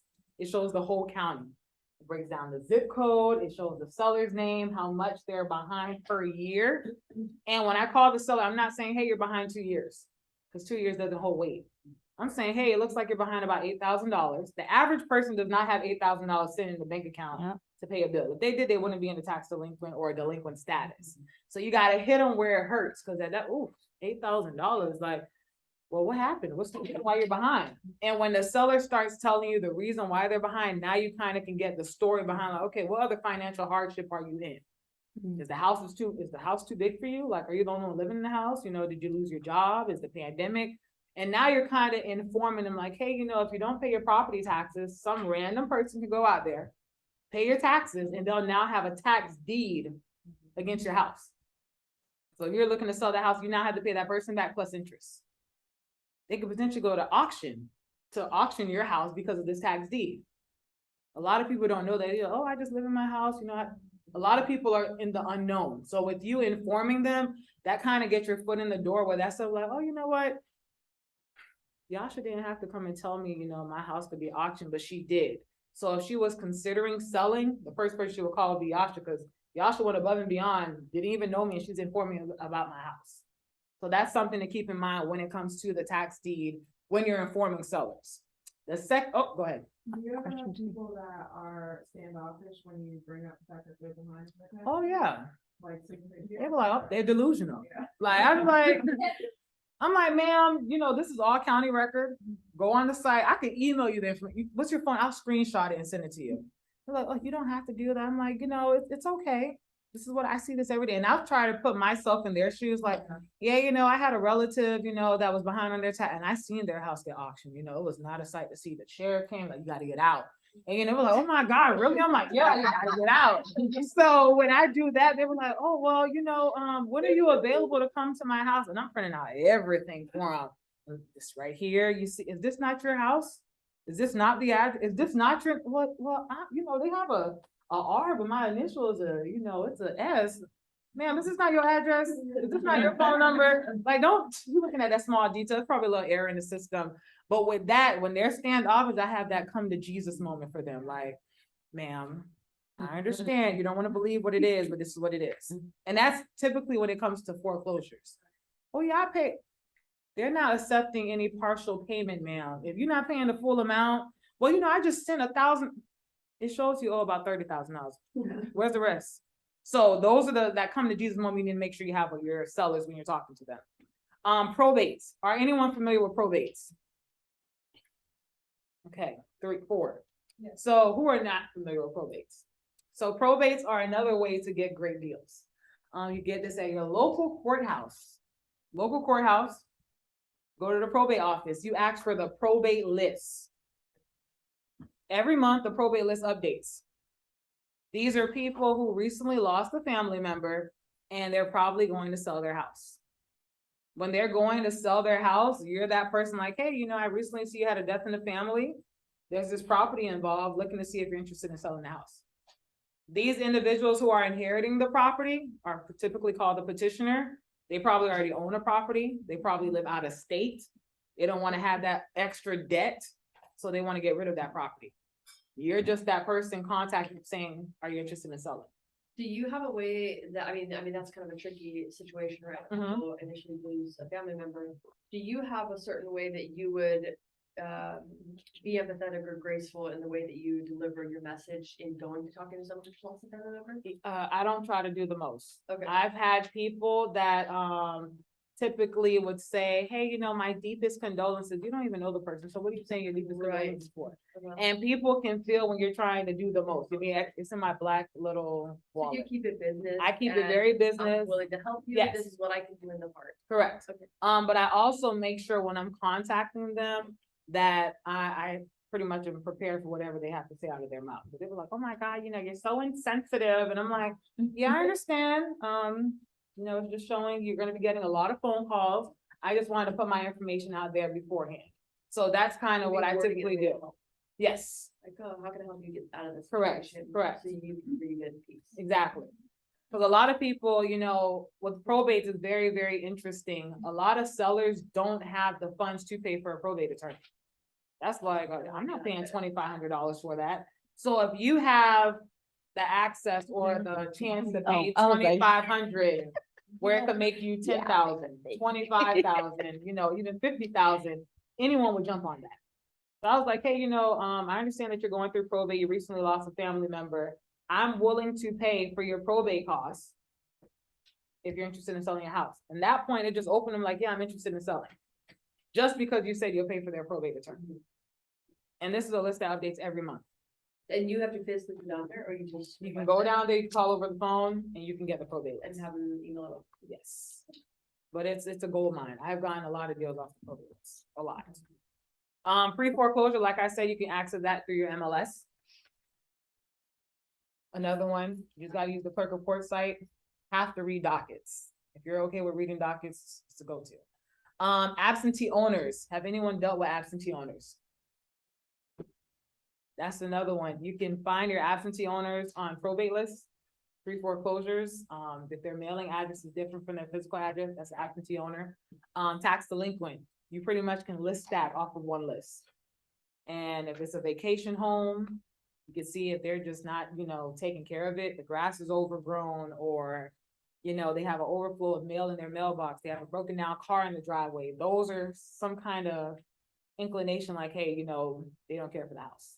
Reach out to those sellers.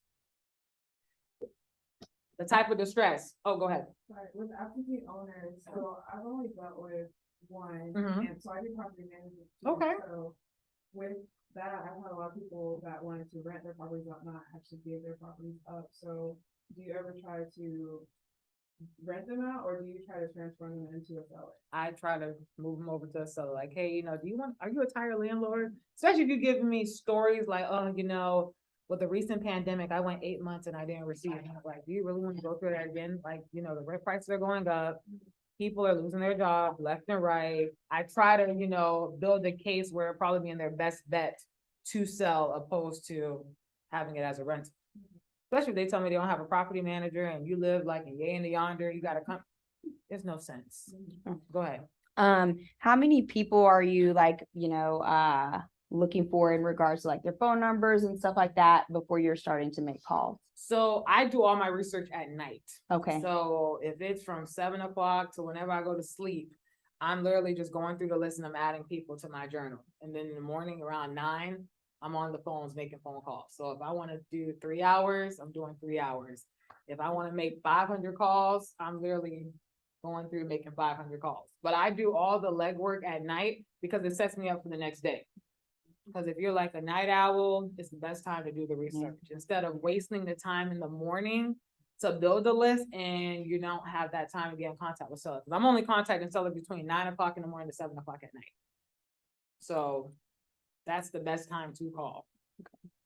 Financial distress, that will tie in with the pre-foreclosure. That will also tie in, you know, if they're behind on their taxes, because you already know there's a financial hardship. That's why they're in that delinquent status. Emotional distress. You know, oh my God, you know, my mom passed away in this house. You know, I want to get rid of so many memories. I want to close this chapter. You know, I recently divorced. You know, my kids grew up in this house. Those are the type of things I kind of, you know, relate with sellers. And I'm like, okay, well, why don't you just get this chapter closed? Like, why don't you get rid of this load? If it's so much of an emotional hardship for you, get rid of it. It also ties into a death in the family, probates. Yeah, you know, my sister, we had a seller who said, you know, his sister committed suicide in one of the houses. You know, I just want to get rid of it. I don't care what you buy it for. I want to get rid of it. That right there is an emotional distress because every time he thinks of that property, he's thinking of his sister. You're that saving grace that removed that, you know, emotional distress from them. Property distress, like I said, overgrown grass, the overflow of mail, car broke down, paint chipping away, the roof, all of that is the property distress. Like, yeah, you need some help. Just get rid of the property. You're about to lose it. You know, so that's the typical type of leads I go for. Questions? So when you go door knocking, do you look for houses in this room? Yes.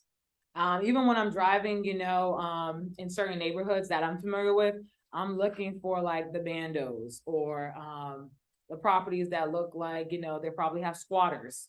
You know, I'm looking for those because those are probably going to be the ones that most people are looking to sell. If there are squatters, how do you deal with that? Squatters have rights. I've actually had to deal with a property with squatters. I had to evict them, even though it was a wholesale deal. But when it comes to squatters, a lot of sellers don't want to deal with the whole eviction process because it's going to cost them money. So if you're telling them that you're going to handle all of that for them, they're more willing to sell it to you. Yeah, I'm from Vegas and we had squatters next door and the property owner had no rights because in Nevada it's not landlord It's friendly. worse. So they were there for a whole month. These individuals were there for 3 years. Yeah. They were stealing for, we had to evict them. It was $1,000 for each person that we had to evict.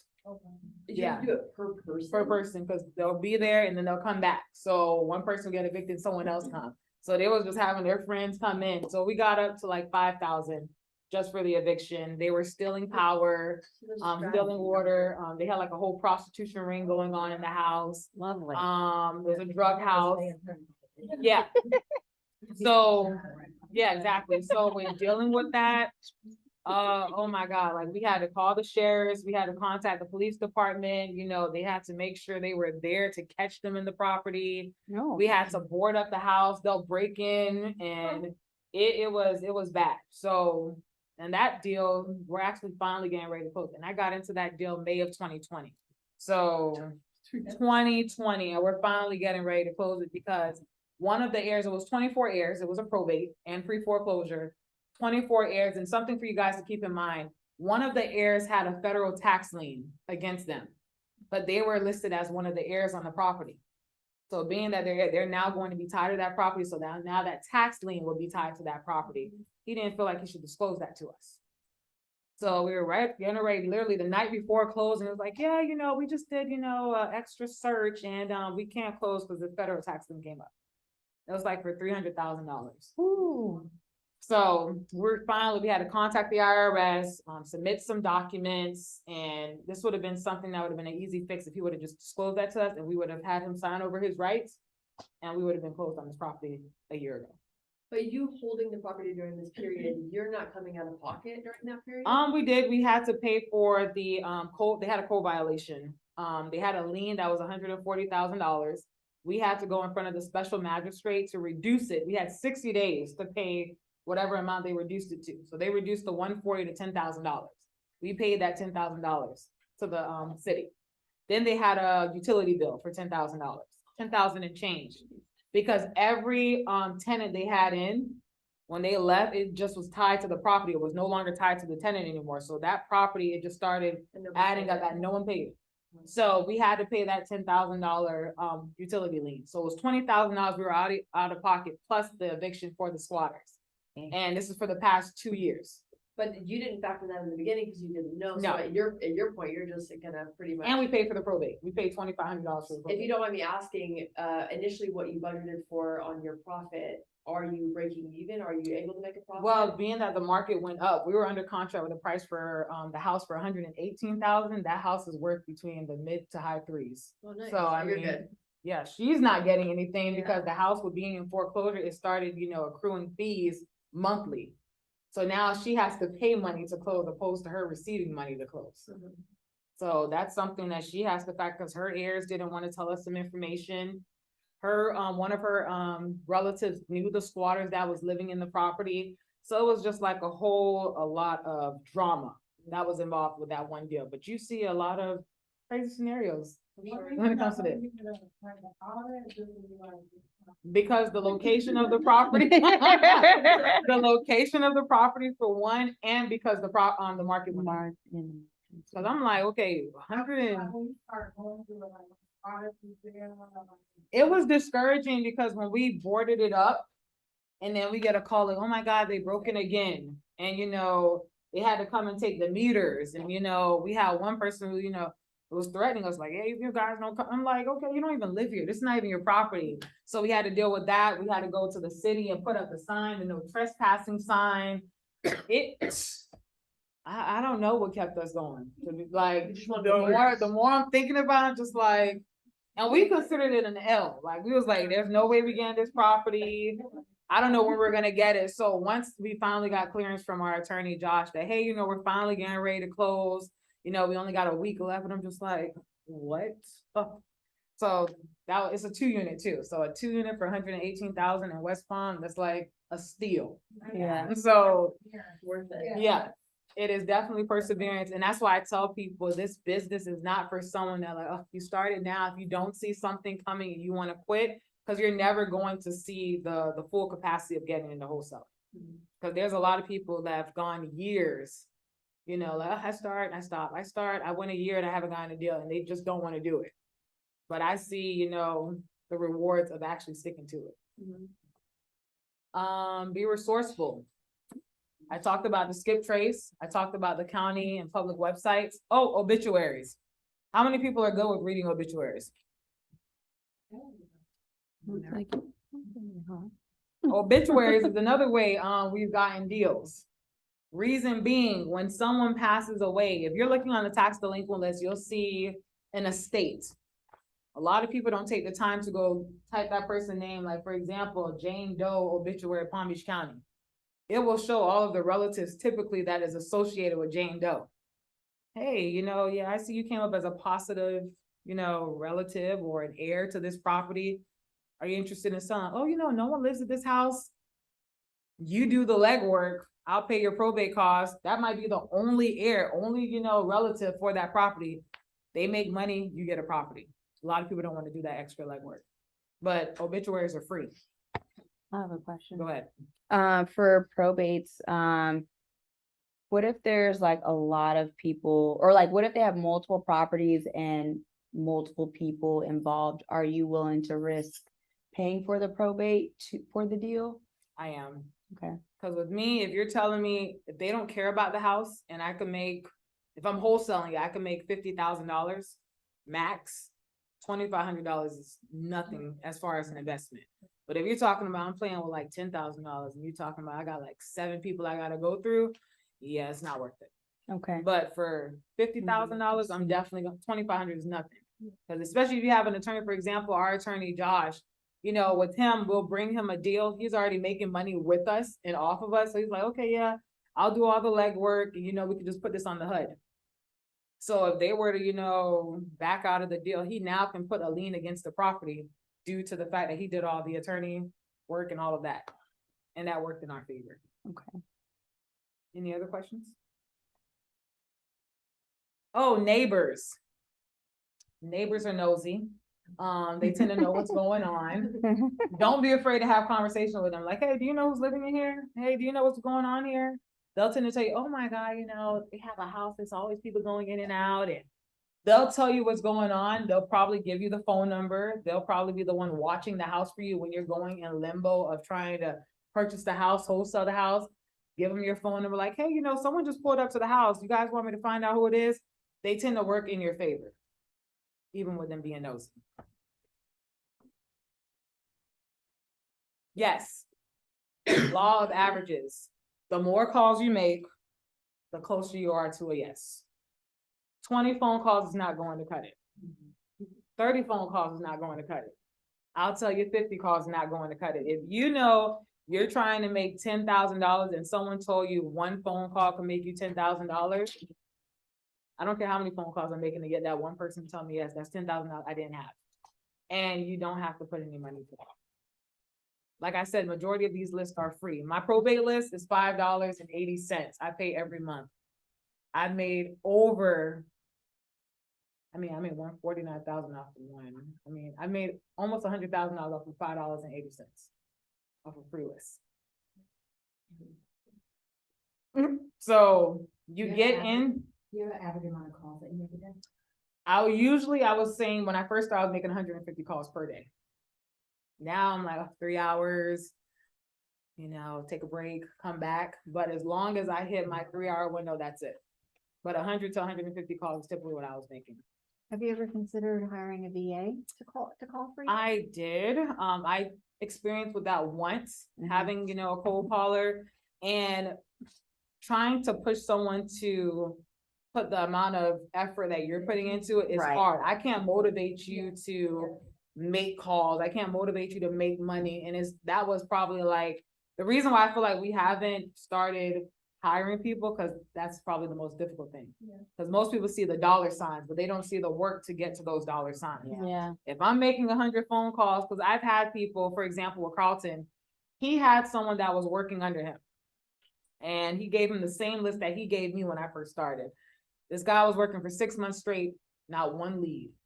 Oh, I'm calling, it's all dead ends. He gave me the same list I got my first deal in 2 weeks. Yeah.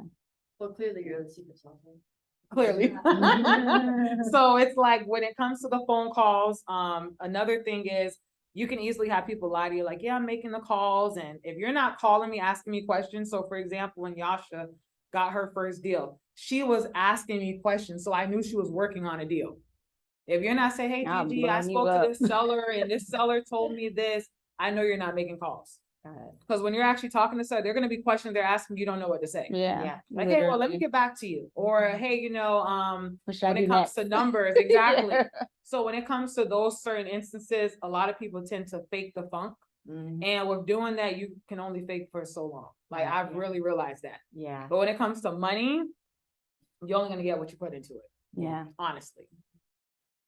Comps. Who in here is good with making running comps? It's like any realtor. Comps is going to be your best friend. If your numbers are off, the deal is not going to work. An investor can, just like you're running comps, investor is going to run comps. They tend to have a realtor in their little I will say the little circle, like, hey, you know, tell me what this property is worth. So if you try to cheat them, They're going. they're going to find out. If you try to like oversell, they're gonna easily tell you no. And then like the numbers are off, and you're probably gonna get offended, like, no, my numbers are right, you're gonna end up losing the deal. The 13 to 15% that I spoke about, that's the profit that investors are looking for. I mentioned don't force deals. Don't wait when it comes to estimates on the repairs. A lot of people, they're afraid to go out to the property. When I'm on the phone with the seller, the minute they tell me, yes, I'm setting an appointment to go out to look at the house. I'm not going to give you an offer over the phone because would you purchase something you don't even know what it looks like? I could say, oh my God, the house is in great condition. You tell the seller a price. They lock you in at that price. Now, once you're under contract and all of this, now you want to take a look at the property.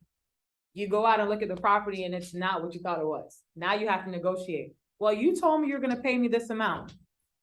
It doesn't work like that anymore. That's why when you're on the phone with the seller and they say they're interested in selling, your next best bet is to get inside of the property. Now you're putting that face-to-face interaction. You're now, okay, what's going on with this? Why is the roof like this? You know, is the electrical panel updated? What happened with the plumbing? Now you can pretty much have a reason to give them that price. Oh, the reason why I'm offering you this amount is because you told me the roof was, you know, old. The house is dated. The electrical panel is the original electrical panel. And for realtors, you know, certain properties that will be approved by FHA, conventional. So if the panel is outdated, you now have something to speak to. If you don't do that legwork, kind of hard for you to negotiate the price. And I've had instances where I tried to, and this is all, you know, because I've experienced it. I tried to give offers over the phone. I just want to get my numbers in. I want to get my numbers in. I went out to the property at night. I didn't see what the house was really looking like. I was like, oh, let me go out in the morning. The whole side of the house was gone. The roof was old, and I'm sitting here like, oh my God, like, I don't know what Sherry's gonna tell me. I have to now negotiate the price for her. And at this point, she doesn't care that I didn't do the necessary work. This point is gonna show that I'm incompetent, that I'm not a professional at what I said I was. So that's why you need to go out to the property during the day. Don't go out at night, because I learned my lesson. Book a consultation. Like she said, I do have consultations. And it's more so like a full, I walk you through from start to finish. That's the mentorship. Yeah, the mentorship. How do they do that if they're interested in? So you have, she gave you guys my business card. I'll send you guys to the website. And you can book. Like I said, Yasha can vouch for this. I am one that is always on my phone. Can't get me on my phone. You can get me on social media. Yeah, I'm like, Voice notes. hey. You can call me. And once you book the consult, you have my personal cell phone. So you're able to contact me, because I've had people that call me at 11 o'clock at night. Because when it comes to real estate, I genuinely want people to succeed in this, because it took someone, you know, believing in me to get me where I am right now. But like I told you guys, my background, my story, like, this was not something that happened overnight. So when you see those, oh, in 6 months, your life can change. In a year, I am a living testimony of that, because I didn't see this type of money. Like, no one in my family have seen this type of money. And my whole family, I'm the one that makes the most money in my whole family. And I'm probably, you know, I'm only 30. I have no kids or anything like that. So it's kind of like, I'm breaking generational curses literally day by day with doing this. And this is something that, you know, for being a minority, you know, this is something that a lot of people are like, yeah, girl, you know, you're not, what are you doing? But this is something that is actually attainable. And if anyone else can get involved, so seeing the young lady that made $18,000 and she's telling me she has 2 kids and her crying, you know, it was a satisfaction for me, because you never know where life can take you. And I'm literally a living testimony of that. And once the title company cut the check for you, it's your check. Like, Yeah. You don't have to pay her. Yeah, and I don't ask for, when I'm doing the consultation, I don't ask for any percentage of your deal. So, yeah, I don't. So once you literally book your consultation, the amount of money you pay me to do the consultation, that's it. So the full mentorship, my mentorship is only $1,000. And that's the full step-by-step process. But if you make $20,000, that $20,000 is yours. If you make $50,000, that $50,000 is yours. So when a young lady made $18,000, she didn't pay me anything but $400 for a consultation. That was it. And she made 18 grand. And you communicate What did I to do? these Did I do the sellers that consultation? you Did I do the mentorship? Go ahead. do you communicate to these sellers that you have an interested buyer? Or are you, I'm the investor. okay, you're telling them that. So about, hey Bree, this is Gigi, the local real estate investor interested in your house. That's all. I've never mentioned that I'm a wholesaler. Okay, and then just to clarify, so they never meet the person that you sell this to? Nope. Okay. And just for, I guess, Jacksonville, there, we do have a few title companies that do Yep. this. It would be Sunshine Title. Title America is a favorite of mine. I forgot the other guy's name. He's out at the beach. We're off of San Pablo Hodges area. I'm like, do you guys know what I'm talking about? I'm like, I can't remember his name, but I'll post it in the Facebook group, but those are just a few, just so you guys know who will do an assignment of contract. And that's basically what it is. And the you're doing. last thing I will say, when it comes to joint ventures, I don't know if you guys have heard that, but a lot of people that I've seen in this real estate realm, they're afraid of doing JVs. If you bring a buyer or if you bring a seller and that other person has a buyer, you're making $20,000, splitting 20,000 where you make 10, that other person makes 10, that's still a win. I've had people who've cheated themselves out of opportunities to make a deal because I don't want a JV. I've had people literally a day before the contract was getting ready to expire. Mind you, I've already had an investor. Oh no, I got this on my own, I can do it. And literally like, oh, can you find me an investor? My investor got to go out and look at the property. Oh, well, I have till tomorrow to get the contract locked in. It doesn't work like that. So always make sure you're open to doing a JV because one person have more expertise than you and you possibly will cheat yourself out of a deal. I've seen it happen. Will you JV with people here in Yeah, Jacksonville? if y'all got a deal, hey, let me call Jim. I don't mind. Just hit me up. If you have questions, like I said, I am very transparent. You can ask me anything and I'm extremely transparent when it comes to doing this. Yes, ma'am. JV is joint venture. So for example, you find a seller, Yasha finds the buyer, you guys come together to get that deal closed, you both split the proceeds. But the money in wholesaling is endless, like it's endless. I have a question. Yeah, Do you it see is. any difficulty, wholesaling in places that you don't live? No. Okay. Because for example, with me living in West Palm, I've done a wholesale deal for, I don't know if you guys probably know, some probably know, Trick Daddy. I've closed a deal on Trick Daddy's father's house, you know, in Miami, and I would have never thought. Fort Pierce, I don't know Fort Pierce, you know, Fort Pierce, I don't know it. It's about an hour away from me. And I literally got in the car and drove to Fort Pierce and I bought a house in Fort Pierce to flip, not even knowing that area. And I made $105,000 from Fort Pierce. So you were gonna drive that too? yeah, please. I thought it was, well, I'm not, she might have to be my driver because, you know, she got us here. Yeah, she'll drive. Thank you. Thank you. But it's definitely something that I would do because the money, and Jacksonville is actually an untapped market because a lot of people are not diving into wholesaling. You know, they're more so realtors. Yeah, we do have some big players here in Jacksonville who do wholesaling. But I don't think I really know any like females that are, yeah, that's the big player that I would say Cash Geeks, but that's Guy. I know emails from Yeah. wholesalers. Yeah, but Yeah. as a female, I would tell you, take Like, it and run.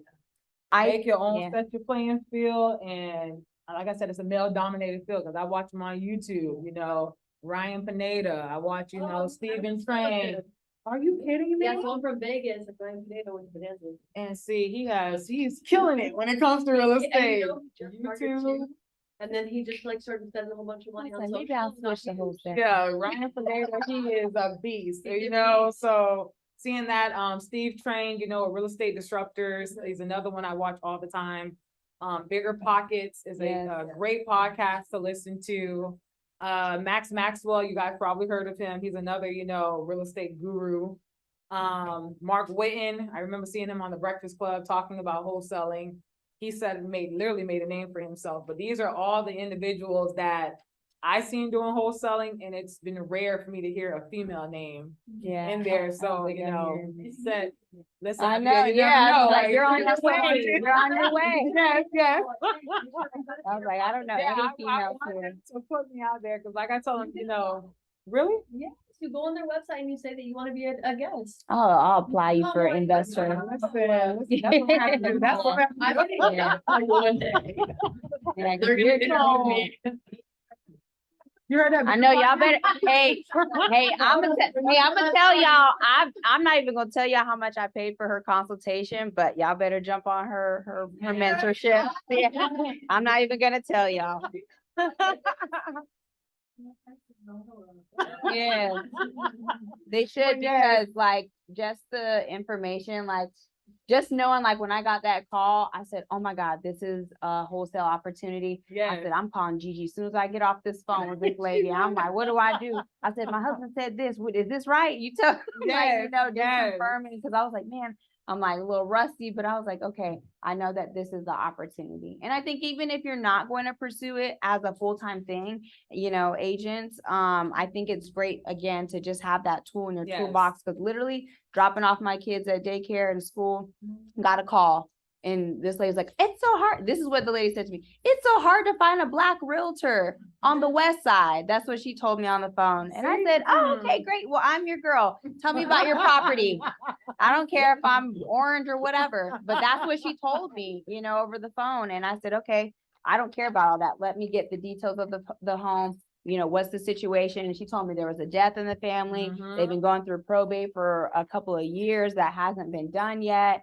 There's one of the siblings stays in the property, and she basically started falling behind on the mortgage that's on the home. And they're getting ready to start going into that foreclosure process. So See? I said, oh, this is perfect right here, Aha moment. you See? know? Yeah, So there you go. Yeah. Yes. yes, real estate, wholesaling.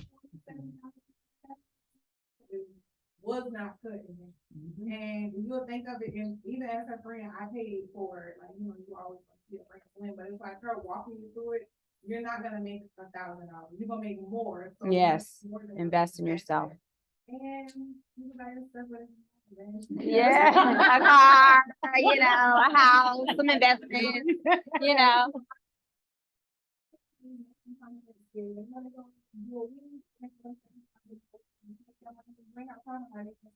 That's true.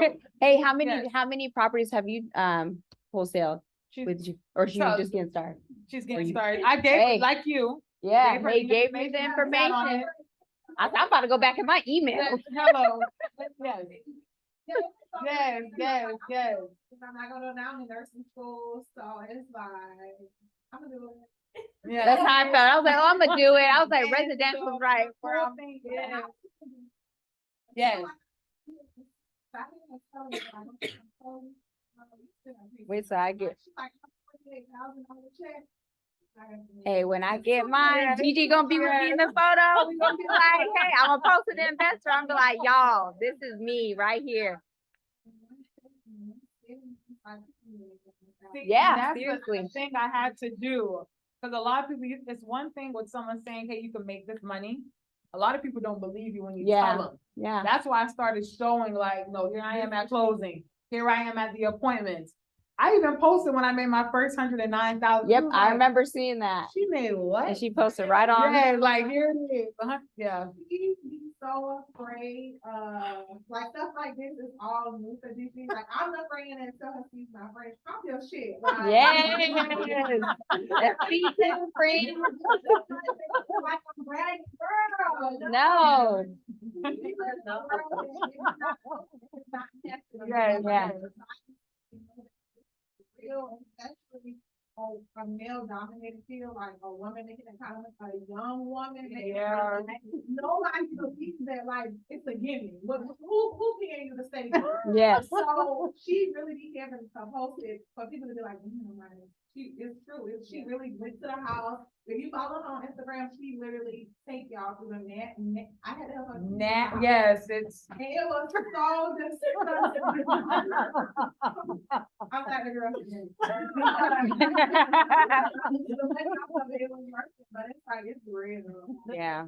And I like yeah. to show y'all, anyone, especially on social media, I like to show people, like, I'll show, here's the house, I locked it up. When I go to closing, I when love it's seeing fixed that. up, I show you guys the house fixed up because I want you to see the full, and I've showed my whole journey from working at Best Buy, quitting my job at Best Buy, buying my first house.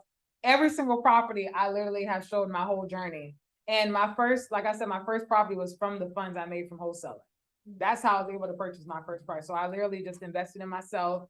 I was scared because again, I was like, this is just too good to be true. Yeah. 2.5 years later, I'm still looking like, what the hell? Like, I I was, yeah. Listen, Yeah, we'll buy it back real listen, when my quick. bank called me and was like, is this you? And I'm just like, yeah.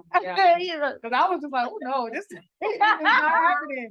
It was very, very hard for me to do that. And the reason why I'm like so passionate about it, cause it opened so many doors, cause therapy, I've opened the door to go into therapy. I'm able to now pay to go to therapy, without having to, I don't know if I can afford this month, taking trips. I'm now enjoying myself, not having like, oh, I have to think about work at home. I'm now living a fulfilled life due to it. Before I was not, I was like in a rat race. I had that W-2 mindset. I had that poverty mindset, and I had to shift my paradigm. And with shifting my paradigm, that's why I said your mindset and your why literally all pivoted me to here. And that first deal catapulted me 2.5 years later. And I'm like full testimony. Yes. Can we all get a group picture before everyone starts scattering out, or if you're going to ask questions? Thank you so much, everyone, for coming also. I'm super happy. Great speaker. Yes, thank you. I can't wait for the ones that we have also lined Yeah, up. So I good will, job. thank you. If you guys posted on those. I don't know how we look like. I'm out to be in the front. That's why I didn't know. mean, you encourage me so much. I'm telling you. I'm so here.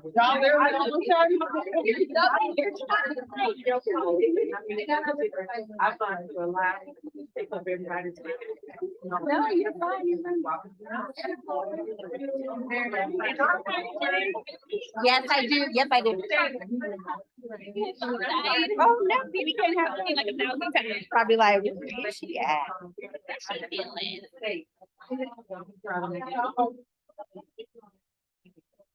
I was glad the whole time. Like, no, thank you for coming. I'm so happy you came.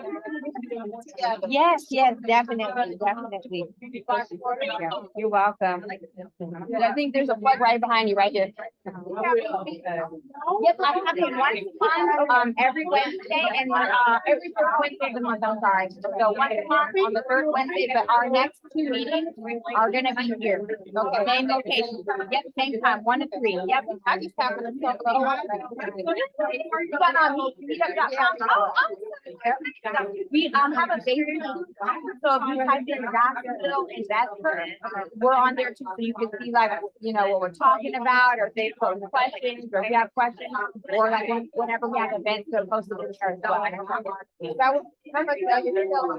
The shirts are 35 and the proceeds will go to a local charity, I'm gonna have okay, thank you. Do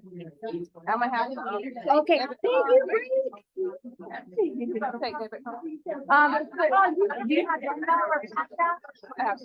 Okay, you can Cash App me, it's under Yasha Albright. Alana, can you see if we have a small, real quick? Oh, I don't even know. Oh, yeah. Well, let me see, or maybe even just right here, because I know we're gonna be kind of loud. It's Oh, yeah. Oh, the small size you have is a large. Is that okay? Okay. Well, maybe next time, I will, okay. Taylor took her shirt.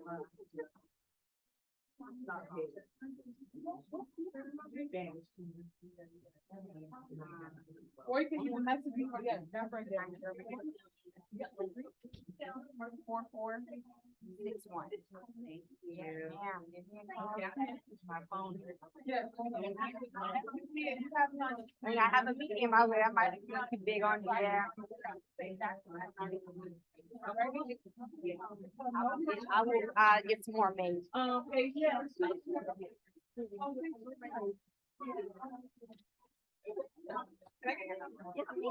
Okay. So we're ready. Okay, 904. And then 4, 6, 1.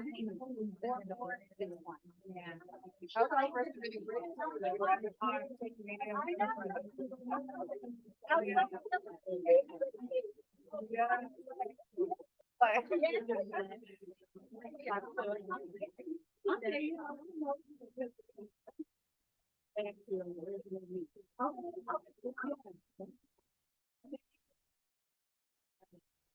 How are you doing with that? I got so great. I ended up, I have 5 Airbnbs personally. And I did 4 turnkey properties, so I've done other people that I charged $10,000, so I did that. Girl, you did that. Yeah. Okay. Wait, a lot of people. Okay, yep. I'm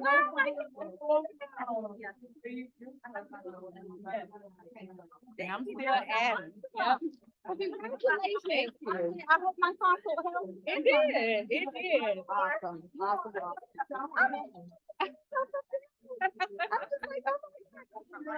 I'm just like, oh my God. Yeah, Oh, thank you, baby. I'm with Exit, so Bill Okay. is my sponsor there, Oh, but that's I was just awesome. telling her that, I met, his wife came last time too. okay, yeah, he listed, I don't know what he listed so much, but it was a new house that he listed. Oh, yep, I That's remember. my house Oh, my that I got as a probate for 10 grand. So I was just telling her I'm gonna make $184,000. That's what I'm talking about. Going to That's close what in 2 weeks. That's That's my second one. amazing. Oh, you gotta hold, you gotta hold on. Okay. Oh, I know, I'm getting dressed up for this closing. But I'm gonna be there for a bit. This is my second one, so I definitely stepping outside of the box. No, actually, so I got a house in the same.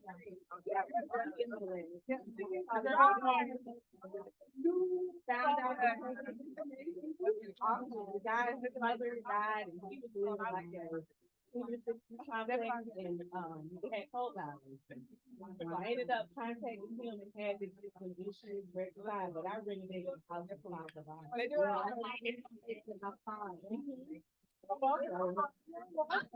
yeah, so this is my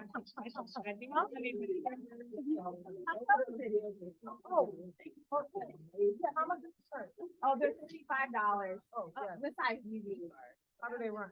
I got they're kind of like, they're not like, I feel like I got the, yes, you might have it somewhere, I'm sure. yeah. You in person? No problem. I know, because I'm gonna put you into a call with her. Felicia. Yes, yes. I know. I said, and when I called, I said, I feel like there's a part. Yeah. I told her, I said, I just got over. I don't know about that. Yeah, I hope you told her about your call. Yeah. I know, she knows. And literally, that would be more money than I've made with one check than my real estate commissions. Cause I had to sell like $1 million house just to get that. I know. Look, I'm just look at Felicia like that, okay? Yeah, I'm waiting. I'm gonna go back to the email. I said, you better come today. I You better be here. Because- I know. When I looked at all the stuff, I was like, no. Maybe we think today, maybe we think I said, we're gonna go back and that versus this. Yeah, so this is where it's at. You know. I'm waiting, your name is saved in my phone, so I was like, look at him like, yeah, Felicia. I'm like, yeah, I remember you. Yeah. I know you got some other ladies in line to see with you. Yes.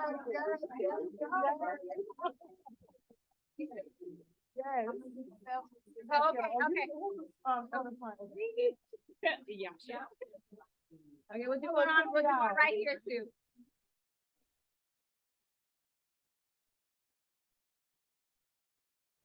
Thank you. you. I know, I know. I know, she's like, it's Yes, Oh, Yes. you know what? No, I don't. I don't. Yes, Yes, yes, yes. yes, yes. Yes.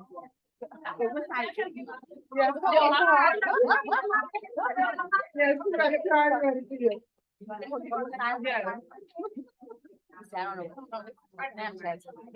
Yes, go ahead. Yeah, she knows what to do. We can post it in the. One, two. That was good. Let me- So happy. This is such a good idea. See, she's in here. Turn which way? Yes, thank you. Oh, I knew it was. Yeah, 'cause I was like, I knew. I was like, I'm too, yeah, I was like, I'm super excited. I was like, I knew she was a great speaker and you guys were gonna be excited, have fun. Yeah, okay. Yeah. Yeah, I'm like, yeah. I like to know whatever. That's on the One more photo. Fine, fine. But I'm being right. I know, right? I was like, thank you so much for coming. Awesome. Yeah, yeah, so we do this once a month, but it's always the third Wednesday, we're here actually the next 2 months, this location. Thank you. How are you doing? Good. How's everybody going? Wait, hold on. No, that's like very good. No, I recognize that acting brain on March.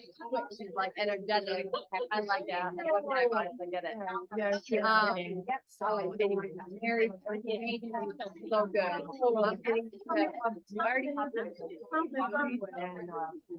And what did you tell me to do? Like, you don't on the side or something. I did it. You went on the side. Like, I don't think she does right. Okay, yes, it's super interesting. I think that you would know what it is. But, so I'm starting also my own YouTube channel. Maybe I didn't see that name because I would have followed up.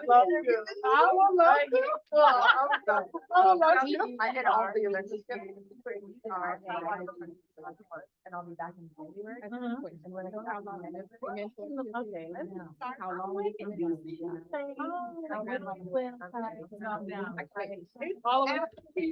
Yeah, but you got that.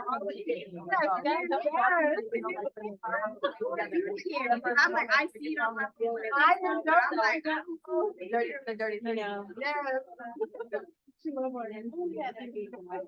Last month.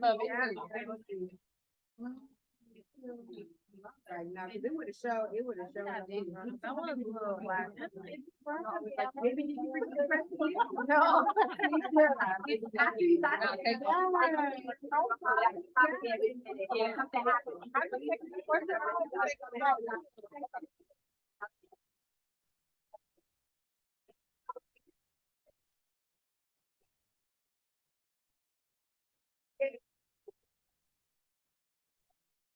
Now, I even followed up with,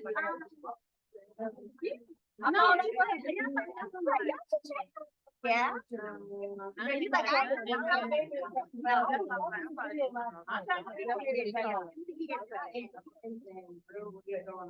okay, he just started. Thank you. Thank you for coming. Thank you. Oh, thank you.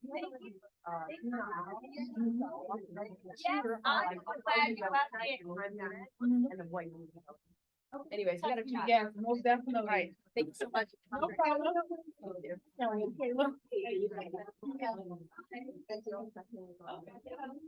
Thank you, honey. Right, you still have to let her out.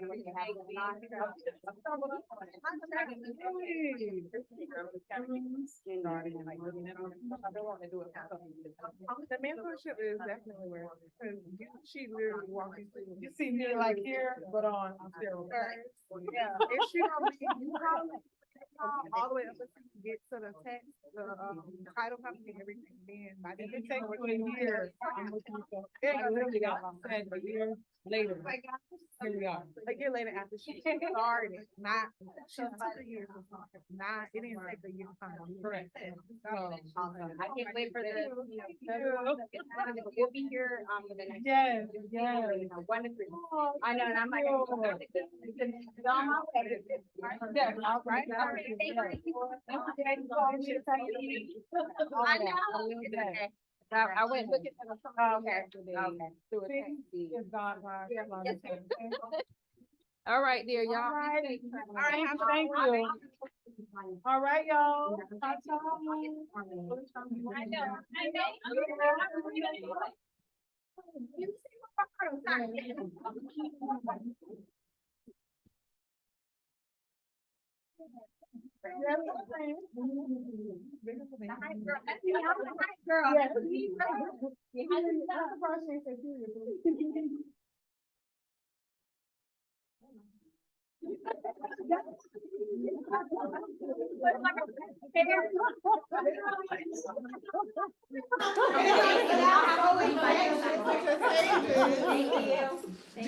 always smiling. Thank you so much. Oh, Gigi, this is for you. I got some little. I know, she's gonna love it. Thank you. Bye. Bye, friend. Hey, do you guys want any water for the road? Yes, take some, please.